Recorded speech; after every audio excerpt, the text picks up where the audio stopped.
Vážení páni, želám vám krásne a príjemné nedeľné odpoludne. Dovolte, aby som vás čo najsrdečnejšie privítala na koncerte, benefičnom koncerte s názvom Koncert pre Áliu.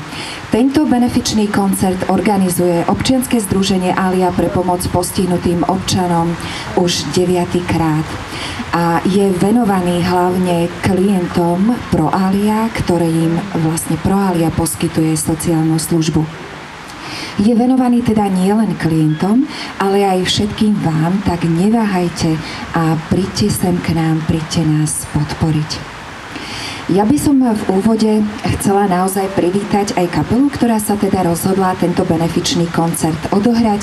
Je to kapela Tu a teraz a ja vás ešte poprosím o jeden veľký potlesk.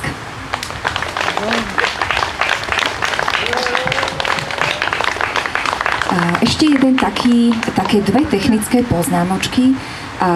Počas celého koncertu budú k dispozícii taká malá prezentácia výrobkov našich klientov a je možnosť prispieť do verejnej zbierky. Výťažok z tohto benefičného koncertu bude použitý nielen teda na ozdravno-rekondičné pobyty, ale aj na zakúpenie materiálov, z ktorých nám vznikajú takéto výrobky, aké si môžete pozrieť. Nuž a tá druhá technická poznámka je, že ak nám začne pršať, tak naozaj budeme musieť benefičný koncert ukončiť už v akomkoľvek štádiu pesničky, pretože pre našich kamošov Tu a teraz je to veľmi nebezpečné.